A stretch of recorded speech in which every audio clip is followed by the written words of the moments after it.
శుభవార్త ప్రేక్షకులకు వందనములు. ఈసారి విశ్వాస జీవితం ఒక పోరాటం వంటిది అని అపోస్తలుడైన పౌలు చెప్పాడు. కానీ ఎఫెసీ పత్రికలో దేవుని యొక్క కృపచేత విశ్వాసం ద్వారానే మీరు రక్షించబడ్డారు, క్రియల వలన కలిగినది కాదు, ఇది దేవుని వరం అని ఎఫెసీలో పౌలు చెప్పాడు. అదే పౌలు 1 కొరింథీ 9వ అధ్యాయానికి వచ్చే వరకల్లా 27వ వచనంలో చూస్తే కనుక, గాలిని కొట్టినట్లు నేను పోట్లాడటం లేదు, కానీ ఒకవేళ ఇతరులకు ప్రకటించిన తర్వాత నేనే భ్రష్టుడినై పోదునేమోనని నా శరీరంను నలగొట్టి దాన్ని లోపరుచుకొనుచున్నాను అన్నాడు. ఇక్కడ వచ్చే వరకల్నేమో మరి పోరాడటం, పోట్లాట అనే దాంతో పోల్చాడు. కనుక క్రైస్తవ జీవితంలో మరి ఎందుకు ఈ పోరాటం? విశ్వాసం ద్వారా రక్షించబడిన తర్వాత ఎందుకని? పౌలు అన్నట్టు గురి కలిగి ఉండడం చాలా ప్రాముఖ్యం. క్రైస్తవ జీవితంలో రక్షించబడ్డ తర్వాత గురి లేకుండా ఉండడానికి వీల్లేదు. ఎందుకంటే రక్షించబడ్డం లేకపోతే రక్షణ యొక్క ఉద్దేశం ఏమిటి? గురి, దానికి ఒక అంతిమ ఉద్దేశం ఉంది కదా. అవును. అదేమిటది? దేవుని రాజ్యానికి మీరు పిలువబడ్డారు, ఆయన మహిమలో పాలు పొందడానికి పిలువబడ్డారని చెప్పబడింది అని క్లియర్ గా రాసింది. సో ఉద్దేశం ఏంటంటే, మనం రక్షించబడ్డ వాళ్ళు, for many are called but few are chosen. పిలువబడిన వారు అనేకులు, ఏర్పరచబడిన వారు కొందరు అన్నాడు. అది అంటే అందరూ ఎవరైతే, ఇప్పుడు రక్షణ సువార్త అందరికీ ఉందా? అవును. Go and preach the gospel to all the world. అంటే భూమి అంతటా కూడా ప్రకటించమన్నాడు. దానిలో ఎక్సెప్షన్ లేదు, ఒక కేటగిరీ అని లేదు, ఎవరిని ఎక్స్క్లూడ్ చేయడానికి వీల్లేదు. చేతనైనంత వరకు గాస్పెల్ అందరికీ ప్రీచ్ చేయాలి. కానీ దానిలో మళ్ళీ రక్షించబడ్డ వాళ్ళు ఎందరూ ఉంటారు? కొందరు ఉంటారు కదా. సో రక్షించబడ్డ వాళ్ళు అందరూ పిలువబడ్డవాళ్ళు, ఫర్ మెనీ ఆర్ కాల్డ్. కానీ పిలువబడ్డ వాళ్ళందరిలో ఆటోమేటిక్గా ఆ ఉద్దేశం ఏదైతే ఉందో, మన రక్షణ యొక్క ఉద్దేశం, అది ఆటోమేటిక్గా ఫుల్ఫిల్ అవుతుంది అని లేదు కదా, నెరవేరుతుంది అని లేదు. సో అది నెరవేరడానికి పిలువబడ్డ వాళ్ళంతా దేనికి పిలువబడ్డారు?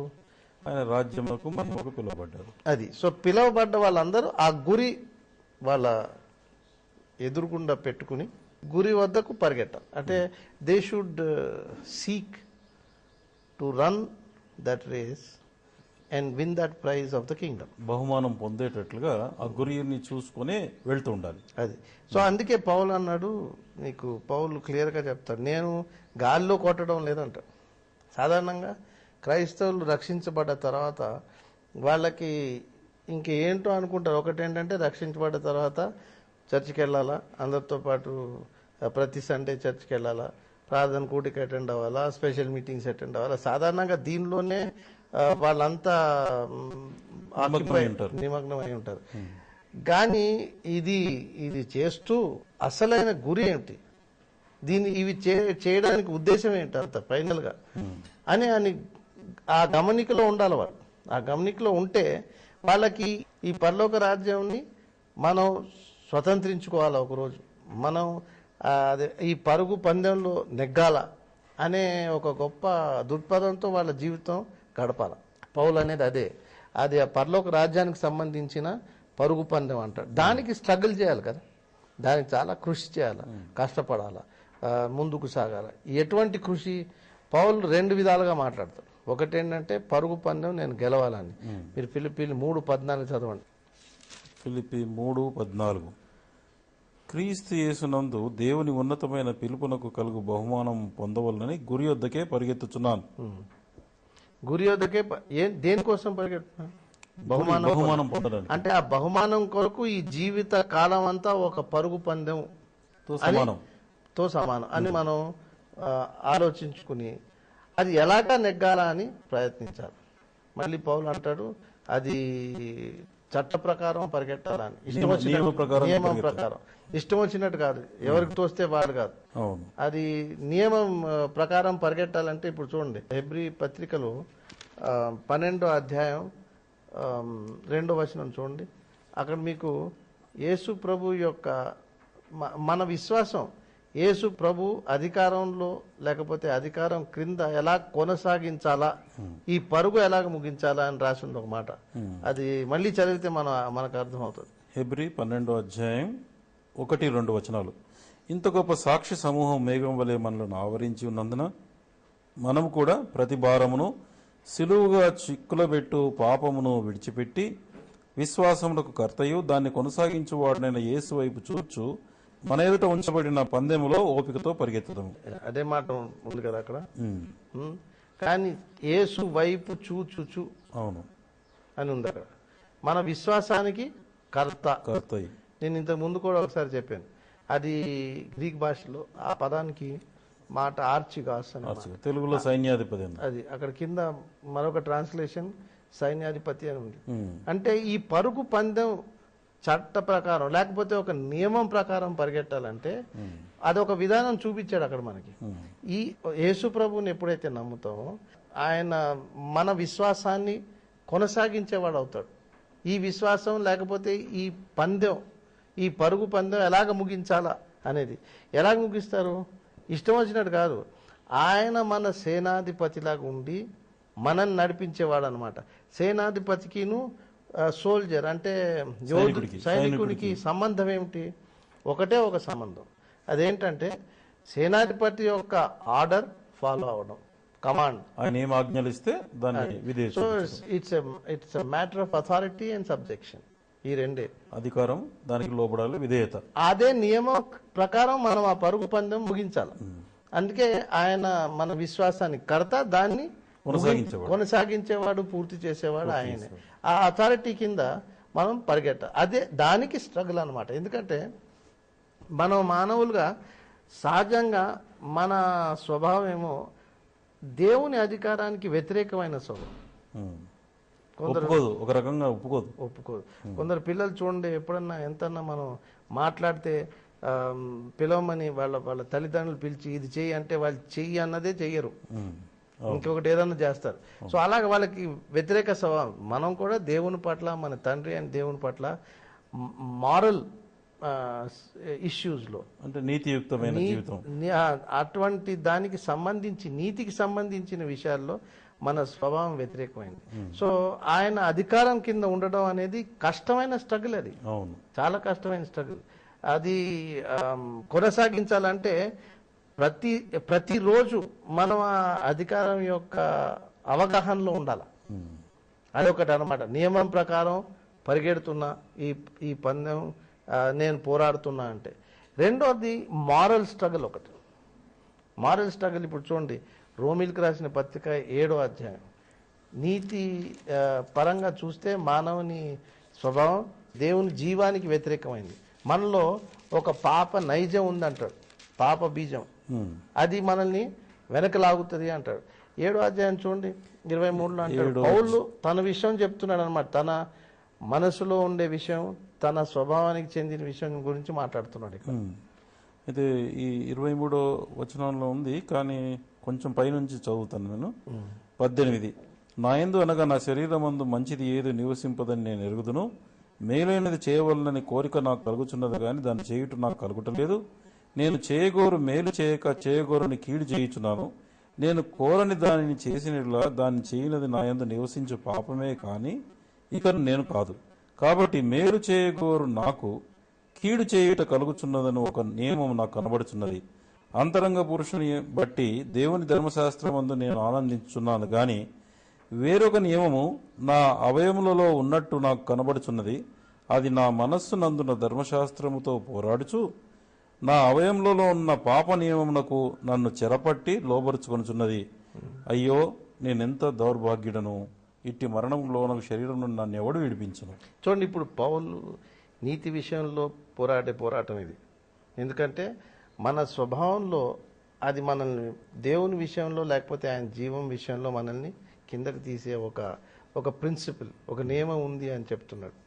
దీని విషయంలో ఆయన ఏమంటాడంటే, నేను ఇతరులకి ఇంత బోధించినా, నేను ఈ రాజ్యం విషయం చెప్పినా, ఎన్నో మర్మాలు చెప్పినా, నేను కానీ ఈ పోరాటం సరిగ్గా జరపకపోతే, ఈ మారల్ పోరాటం ఇది సరిగ్గా జరపకపోతే నేనే ఆఖరిలో డిసప్రూవ్ అవుతానని. ఇంగ్లీష్లో లెస్ట్ ఐ బి ఎ కాస్టవే అని ఉంది, తెలుగులో భ్రష్టుడు అని ఉంది, కానీ దాని కరెక్ట్ ట్రాన్స్లేషన్ డిసప్రూవ్డ్. అంటే టెస్ట్ తర్వాత ఎగ్జామినేషన్లో ఫెయిల్ అయినా అంటే పరీక్షకు నిలబడిన తర్వాత అది అంగీకరించబడకపోవటం, దాన్ని ఉత్తీర్ణ తృణీకరించబడటం, లేకపోతే కనుక ఆర్ సెట్ అసైడ్ పక్కకు పెట్టడం. అది ఆ ఫియర్ ఉండేది పౌలుకి. అందుకే అంటే ఏ పరీక్ష, ఇప్పుడు పరీక్షకు నిలబడడం అని అంటే ఏంటిది? జీవితంలో ప్రతిరోజు మనకి మన మారల్ కండిషన్ గురించి, అది రోమిలకు రాసిన పత్రిక 7వ అధ్యాయం చదివినట్లుగా. రెండోది ఆయన అధికారం నుంచి తొలగింపబడి మనం ఇష్టం వచ్చినట్టు చేసే విషయాల్లో కూడా, అంటే మనం సాధారణంగా మనకి ఏది ఇష్టమో అది చేస్తాం, మనం అనుకుంటాం, మన ఓన్ లాజిక్ వాడి మనం ఇది నేను ఇలాగ చేస్తాను, ఇది నేను అలా చేస్తాను. ఇప్పుడు కొత్తగా అంటే ఈ రీసెంట్ హిస్టరీలో క్రిస్టియానిటీలో, క్రైస్తత్వంలో ఎక్కువ దాదాపు పోయిన గత 50 సంవత్సరాలుగా, లేకపోతే ఈ మధ్య కాలంలో కూడా వాలంటీరిజం ఎక్కువైపోయింది. అంటే తమ తాము స్వయంగా అర్పించుకోవడం. అది మీరు చూడండి, యేసుప్రభు కాలంలో ఆయన దగ్గర కూడా చాలా వాలంటీర్స్ వచ్చారు. మేము నిన్ను వెంబడిస్తామంటే కొందరికి అన్నాడు, నాకే తల దాచుకోవడం జాగలేదు, నువ్వు ఎక్కడ వెంబడిస్తావు అన్నట్టు చెప్పాడు. అంటే he discouraged volunteerism. But today ఈ రోజుల్లో క్రిస్టియానిటీలో ఏంటంటే వాలంటీరిజం ఎక్కువ వచ్చింది. వాలంటీరిజంలో ఒక గొప్ప డిఫికల్టీ అంటే కష్టమైంది ఏంటంటే, అది స్వంత ఉద్దేశం లేకపోతే స్వంత డిజైర్, ఆశతో నేను ప్రభుని సేవిస్తా. ఆశ మంచిదే, కానీ ఆ ఆశ ప్రభు యొక్క అధికారం కింద లేకపోతే ఎంత సేవ చేసినా అప్రూవల్ ఉండదు. పౌలు రాశాడు, రోమిలకు రాసిన పత్రిక 12వ అధ్యాయంలో మీరు చదివితే 2nd verse that ye may prove what is that good and acceptable and perfect or complete will of God. That ye may prove అంటే జీవితంలో చేసిన మనం జీవించే విధానం దేన్ని రుజువు చేయాలా? దేవుని యొక్క చిత్తాన్ని కరెక్ట్ గా ఆయన ముందు చెప్పిన చిత్తం, లేకపోతే ఇది కంప్లీట్ చిత్తాన్ని నెరవేర్చాలి. అది చేయడానికి ఏం చేయాలా? నియమం ఏంటి? ఆయన మన సేనాధిపతి. అంటే ఈ రోజుల్లో ఈ మ్యూజిక్ ఎయిడ్స్ కానీ రకరకాల ఎయిడ్స్, సైకలాజికల్ ఎయిడ్స్ వాడుకుంటూ ప్రజలు ఏం చేస్తారంటే ఒక ఇమోషనల్ బాండింగ్ తయారు చేస్తారు యేసు ప్రభుత్వం. Emotional bonding will never lead somebody to discipleship. ప్రభువుని వెంబడించాలి అంటే ఇమోషనల్ బాండింగ్ కాదు, ఉద్రేకపూరితమైన వాటితో అది టోటల్ గా డిసప్రూవ్ అవుతుంది. ఆఖర్లో షాక్ తింటారు. లాస్ట్ లో మన వర్క్ గానీ మన లైఫ్ గానీ టెస్ట్ అయినప్పుడు, అరే ప్రభా నేను ఇంత చేసింది నీకోసం, నామమున దయ్యములను వెళ్ళగొట్టలేదా, అది గొప్ప ఆశ్చర్యకార్యాలు చేశాం కదా అన్నారు. హ్యూమన్ ఎనర్జీ ఏదైతే జనరేట్ చేస్తుందో అది దేవునికి అంగీకారం కాదు. అది క్లియర్ గా ఉంది వాక్యంలో. అది మనం ఏదైతే ఆయన అధికారం క్రింద ఉండి నడిపిస్తామో అదే అంగీకారం అవుతుంది, అదే స్ట్రగుల్. అంటే మాదిరిగా ప్రభు అయిన యేసుక్రీస్తు వారు కూడా, ఆయన కూడా తండ్రి యొక్క అధికారం కింద ఉండే నేను ఏది మాట్లాడినా అదే మాట్లాడుతున్నా, ఏం చెప్పినా ఆయన చెప్పింది చూపించిందే చేస్తున్నాను అన్నాడు. ఎగ్జాక్ట్లీ. యోహాను సువార్త 8వ అధ్యాయం 26వ వచనంలో అన్నాడు, నేను తండ్రి దగ్గర వినని మాట ఏది మీకు చెప్పలేదు అన్నాడు. అంటే టోటల్ గా ఆయన అధికారం క్రింద ఉన్నాడు అనమాట. ఆయన అందరికన్నా బెస్ట్ మోడల్ మనకి. ఆయనను వెంబడించాలంటే ఆయన చేసిన, ఆయన కొనసాగిన విధానంగానే పోవాలా. ఈ స్ట్రగుల్ ఎప్పుడు ఉంటది, ఆఖరి వరకు ఉంటది. పౌలు ఏమన్నాడు, అందుకే ఆఖరి వరకు నేనేదో చేరిపోతానని అనలేదు. లాస్ట్ లో పౌలుకు ఒక్కడికే అనుమతి కలిగింది, ఆఖర్లో. అంటే ఆయన జీవితం ఇక ముగిస్తుంది అనే కొన్ని రోజుల ముందు ఆయన ఇంకా మాటర్ అంటే మరణించక ముందు ఒక్క మాట అన్నాడు, I have fought a good fight. మంచి పోరాటము పోరాడి తిని అన్నాడు. ఏదో ముందు అనలేదు ఆయన, నేను పరలోకానికి వెళ్ళిపోతాను ఇది ఎప్పటికంటే ముందనలేదు. యాక్చువల్ గా ఫిలిప్పీలకు రాసిన పత్రికలో ఆయన ఏమన్నాడంటే, అది ఇదివరకే నేను గెలిచి నేను ఇదివరకే సంపూర్ణ సిద్ధి పొంది తినని నేను అనుకున్నట్టు లేదు, నేను దేని నిమిత్తం క్రీస్తు యేసు చేత పట్టబడితేనో దానిని పట్టుకున్న వల్లని పరిగెత్తుచున్నానని ఫిలిప్పి 3:12 ఆ మాట అన్నాడు. అందుకే అదే ఫిలిప్పి 3లో మీరు చూడండి 11వ వచనంలో, ఇఫ్ బై ఎనీ మీన్స్, ఏ విధము చేతనైనా, అది I may attain unto the resurrection from out of the dead, ఆయన మృతులలో నుండి నాకు పునరుత్థానము కలగవలనని అది అని అన్నాడు. అంటే ఆశ ఏంటి? మృతులలో నుండి పునరుద్ధానం అంటే ఫస్ట్ రెజరెక్షన్. అది అటువంటి భాగ్యం కలిగితే ఎలా కలుగుతుంది? జీవితం అంతా ఈ పోరాటం కొనసాగించి, జీవితం అంతా ఈ అధికారం క్రింద నడవగలిగితే ఆఖర్లో ఆ భాగ్యం ఇవ్వబడుతుంది. అప్పుడు ఇస్తే దాని ద్వారా మనం ఆ గురి చేరినట్టు. ఏంటి? యేసు ప్రభు యొక్క రాజ్యంలో పాలు కలిగినట్టు, ఆయన మహిమలో మనకు పాలున్నట్టు. అయితే ఇప్పుడు మీరు నీతియుక్తమైన పోరాటం ఒకటి అన్నారు, మరి ఇంకొకటి ఆత్మ సంబంధమైనది అని అన్నారు, ఏంటది? ఆత్మ సంబంధమైన పోరాటం ఎఫెసీ రాసిన పత్రిక 6వ అధ్యాయం చూడండి దయచేసి. ఎఫెసీ 6వ అధ్యాయం 12వ వచనం చూడండి. అక్కడ ఆత్మీయ పోరాటం విషయం ఇది ఒకటి, మన శరీరానికి సంబంధించిన పాప నియమం యొక్క పోరాటం, మారల్ లైఫ్ యొక్క పోరాటం. ఇంకొకటి ఆయన అధికారం క్రింద ఉండే ఒక గొప్ప అభ్యాసం, అంటే డిసిప్లిన్, రోజు అది మనం ఎదగడం, అటువంటి అభ్యాసంలో ఎదగడం.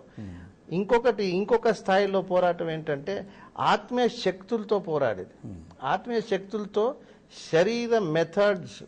ఇప్పుడు చూడండి, ఆత్మీయ లైఫ్, ఆత్మీయ లెవెల్ అది ఇంకొక వేరే స్థాయి. ఎలాగంటే ఇప్పుడు కుక్కతో మనం మాట్లాడతాం, మన సొంత పెట్ డాగ్తో. అది మనకు తోక ఊపుతుంది, మనం అర్థం చేసుకుంటాం, ఆకలేస్తే అరుస్తుంది, సరే దీనికి ఆకలేస్తుంది అనుకుంటాం, కానీ చాలా లిమిటెడ్ కమ్యూనికేషన్. ఎందుకు? అది దానిలో కుక్క జీవం ఉంది, మనలో మానవ జీవం. అలాగే 2 స్థాయిలు అవి, కమ్యూనికేషన్ ఉన్నా చాలా తక్కువ.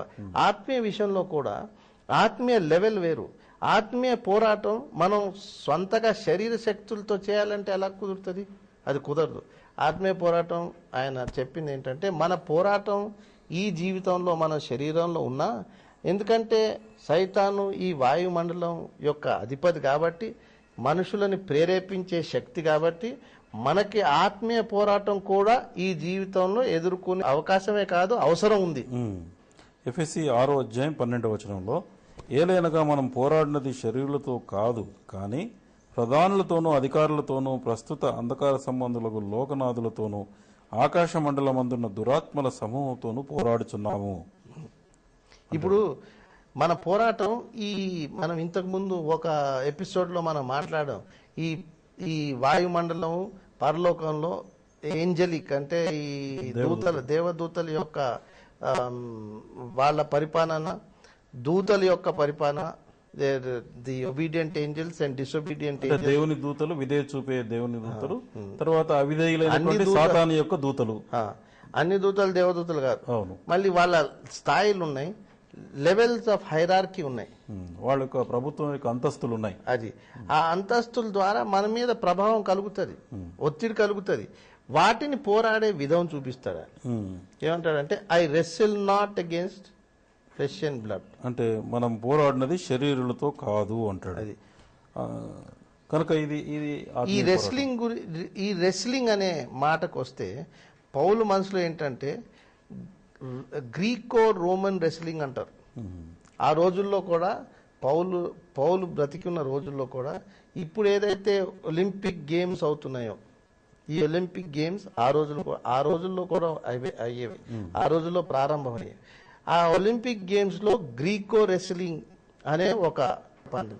ఆ పందెంలో రూల్స్ ఏంటంటే ఇద్దరు ఒకళ్ళనొకళ్ళు ముఖాముఖిగా కుస్తీ పడతారు, కానీ ఒక రింగ్ లో ఉంటారు.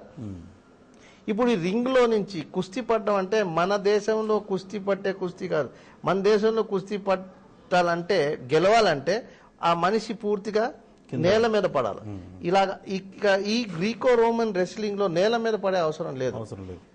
ఒకళ్ళు కుస్తీ పట్టుకున్నా, ఏ పట్టు పట్టినా గానీ వాళ్ళు ఆ రింగ్ లో నుంచి బయట 2 కాళ్ళు బయట వేయాలి. బయట 2 కాళ్ళు తోసివేయగలిగితే ఓడిపోయినట్లు. అందుకే మీరు ఒక కాలు లోపల ఒక కాలు బయట ఉండి రిసిస్ట్ చేయడం. దీనిలో ఏంటంటే ఎదురుగుండా ఉన్న వ్యక్తి మనల్ని తోస్తా ఉంటే మనం దానికి ప్రతిగా తోస్తుండాలి. ఇది రెసిస్టెన్స్ అన్నమాట, వ్యతిరేకం. అందుకే అదే భాగంలో పౌలు ఏమంటాడు, స్టాండ్ దేర్ ఫోర్ అంటాడు. అందుచేత మీరు ఆపద్దినను వారిని ఎదిరించుటకు సమస్తం నెరవేర్చున్న వారే నిలవబడుటకు శక్తిమంతులగునట్లు అన్నాడు. ఎందుకు? ఆ రింగ్ లో నిలబడాలి, అంతే. రింగ్ అంటే మన జీవిత విధానంలో ఏదైతే ఒత్తిడి మనకు వస్తుందో అక్కడ నిలబడమన్నాడు, రిసిస్ట్ చేయండి. అందుకే యాకోబు ఏమంటాడు, resist the devil and he will flee from you. సాతానును ఎదిరిస్తే గనక అతను మీ యొద్ద నుంచి పారిపోవును చేయాలన్నమాట. రిసిస్ట్, అపవాదిని ఎదిరించడి, అప్పుడు వాడు మీ యొద్ద నుండి పారిపోవును. పౌలు ఆ ఎఫెసీలకు రాసిన పత్రిక 6వ అధ్యాయం అదే అధ్యాయంలో కిందకి వెళ్తే మీరు ఒక మాట అంటారు, stand and with stand. With stand అంటే ఏంటంటే మనకు ఒత్తిడి వచ్చినప్పుడు దాన్ని ఎదుర్కోవడం. తట్టుకోవాలి అంటే ఒకటేమో తోయడం, ఒకటేమో సాధారణంగా యవనస్తులు చాలా తొందరగా డిస్కరేజ్ అయిపోతారు, నిరుత్సాహం పొందుతారు. సర్లే ఇంతేనా అనుకుంటారు, ఇష్టం వచ్చిన పని చేసుకుంటారు. సర్లే ఏదో ఒక బైబిల్ చదువుకోవాలి, ప్రార్థన చేసుకోవడం ఒక రొటీన్ అయిపోయింది. అలా కాదు, ఈ పందెంలో కానీ పాలు పొందాలి, మనం కానీ గురి చేరాలంటే చాలా సీరియస్గా విత్ స్టాండ్ చేయడం నేర్చుకోవాలి. సాతాన్ యొక్క అటాక్, ఆత్మీయ అటాక్స్, అది ఎక్కడ, దాని రంగం ఎక్కడ, ఆత్మ సంబంధం అయింది అన్నాడు దాన్ని. అప్పుడైతే బట్ ద బ్యాటిల్, దాని యొక్క యుద్ధం ఎక్కడ పోరాడాలి, ఎక్కడ రిసిస్ట్ చేయాలి, ప్రార్థనలో అన్నట్లుగా అర్థమవుతుంది. 2 కొరింథీ 10:4 చూడండి.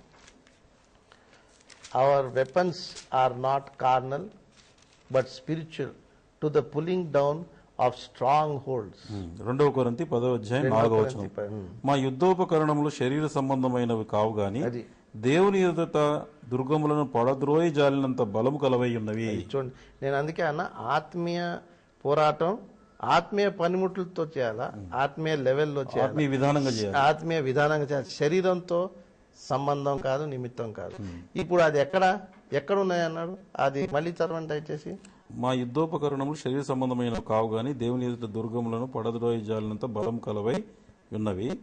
మేము వితర్కములను దేవుని గూర్చిన జ్ఞానం అడ్డగించి ప్రతి ఆటంకమును పడద్రోసి ప్రతి ఆలోచనను క్రీస్తునకు లోబడినట్లు ఆలోచన అంటే మనస్సు, మైండ్. మన మైండే పెద్ద రంగం సైతానికి. ఆత్మీయంగా పోరాడాలంటే మన మైండ్ లో పోరాడాలి, మన మనస్సుతో. అందుకే పౌలు రోమీలకు రాస్తూ అంటాడు, be transformed by the renewing of your mind. మీ మనస్సు రూపాంతరం పొందుడి అని అన్నాడు.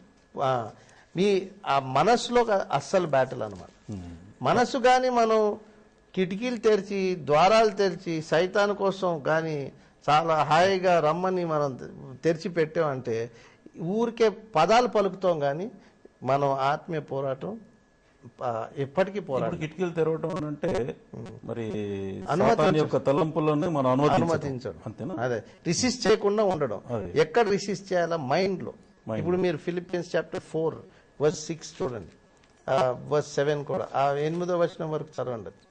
4 ఫిలిప్పీయులు 4:7. అప్పుడు సమస్త జ్ఞానం మించిన దేవుని సమాధానం యేసుక్రీస్తు వల్ల మీ హృదయములకు మీ తలంపులకు కావలిండును. మెట్టుకు సహోదరులారా, ఏ యోగ్యతనైనను మెప్పైన నుండినట్లా ఏవి సత్యమైనవో, ఏవి మాన్యమైనవో, ఏవి న్యాయమైనవో, ఏవి పవిత్రమైనవో, ఏవి రమ్యమైనవో, ఏవి ఖ్యాతి గలవో వాటి మీద ధ్యానం ఉంచుకొనుడి అన్నాడు. చూడండి, అది ఎక్కడ? మనసులోనే కదా. అవును, ధ్యానం ఉంచాలంటే మనసులో ధ్యానం. ఒకటి పాజిటివ్, ఒకటి నెగిటివ్. ఏంటంటే పాజిటివ్ థింగ్స్ ఆలోచించాలా, అవును, వాక్యం చదవాలా, వాక్యం మన హృదయంలో దాచుకోవాలా. ఆ వాక్యమే మనకి సపోర్ట్ లాగా ఉంటుంది మైండ్ లో. ఈ అటాక్స్ వచ్చినప్పుడు ఆ వాక్యం ద్వారా రిసిస్ట్ చేయొచ్చు, వాక్యం ద్వారా విశ్వాసం ఎదుగుతుంది. అది ఒక ఎక్సర్సైజ్. రెండోది ప్రార్థన లాంటిది. అంటే ఇది మెంటలీ ఏదైతే వార్ఫేర్ అని ఉందో అది మానసికంగా మనసులో జరగాలి పోరాటం. ప్రార్థన రెండోది. ప్రార్థన ఏంటంటే it should be a continuous affair. ఎప్పుడైతే మనం మనసులో ఈ పోరాటం ఉంది అని గ్రహిస్తావో ఆటోమేటిక్ గా అది మనం ప్రభుకి అప్పచెప్పడం, ప్రభు పేరున మనం నిలబడడం, అది జరుగుతుంది. అదొక అభ్యాసం. It's discipline. అంటే మనసులో అప్పటిదప్పుడే ప్రార్థన చేసేసుకోవచ్చు. మనం నడుస్తూ ఉన్నా, పోతూ ఉన్నా. కొన్నిసార్లు ఒత్తిడి బట్టి చాలా ఎక్సెప్షనల్ సర్కమ్స్టాన్సెస్ లో స్పెషల్ సీజన్స్ ఆఫ్ ప్రేయర్ కలిగి ఉండొచ్చు. But special seasons of prayer ఒక విధమైన హ్యాబిట్ చేస్తే దానివల్ల ఏమి ఆత్మీయ పోరాటం లేకపోతే మేలు కలగదు. అది చాలా అవసరం, అది గమనించవలసింది. ఊరికే హ్యాబిచువల్ ప్రేయర్ ఒక హ్యాబిట్ మంచిదే అన్నట్టు ఉంటది కానీ, బట్ యాక్చువల్ వార్ఫేర్ అనేది it is something you engage in on a constant basis.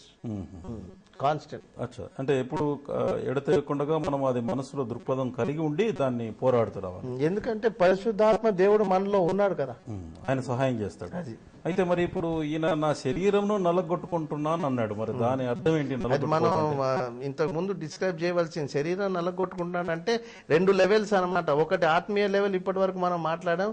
Physical గా కూడా ఏదైతే ఫిజికల్ బాడీలో ఏదైతే నియమం మనల్ని క్రిందకి లాగుతుందో దానికి పాపమునకు ఆకర్షణ లాగుతూ ఉండడం, దాన్ని అందుకే ఇంకొక చోట అంట do not make provision for the flesh, శరీరం కోసం మీరు ఏర్పాటు చేయకూడదు అని అంటాడు. అది దానివల్ల ఇంకొకటి డిసిప్లిన్ లో ఉండేవాడు.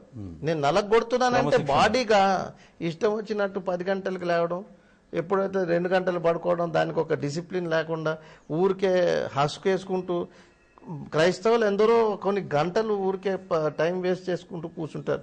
అలాంటప్పుడు అస్సలు మనం ఏ విధమైన ఆత్మీయ పోరాటంలో పోరాడే మనకి ఆధిక్యత ఉండదు, మనం పోరాడలేం. సో బాడీలీ డిసిప్లిన్ కూడా చాలా అవసరం. అంటే శరీర సంబంధమైనటువంటి క్రమశిక్షణ కలిగి తన జీవితాన్ని కంట్రోల్లో పెట్టుకోవటం అనేది దానివల్ల అవకాశం ఆస్కారం ఇవ్వం మన శరీరం యొక్క ఇచ్చలకి. అది కూడా ఉండాలి. ఇట్ షుడ్ బి టుగెదర్, అదే ఫైన్ బ్యాలెన్స్ ఉండాలి. అంటే ఒకవైపు శరీర సంబంధమైనటువంటి నీతియుక్తమైన సంగతులతో పోరాటం, రెండవది ఏంటంటే ఆత్మ సంబంధమైనటువంటి పోరాటాన్ని ఆత్మీయ విధంగా మనం పోరాడాలని 2 చూసాం. కానీ ఒకటేంటంటే మనం దీన్ని బ్యాలెన్స్ చేయడానికి ఆత్మీయ నియమం ఒకటి ఉంది, యేసు ప్రభు యొక్క మరణం విషయం. దాన్ని నెక్స్ట్ టైం చూద్దాం.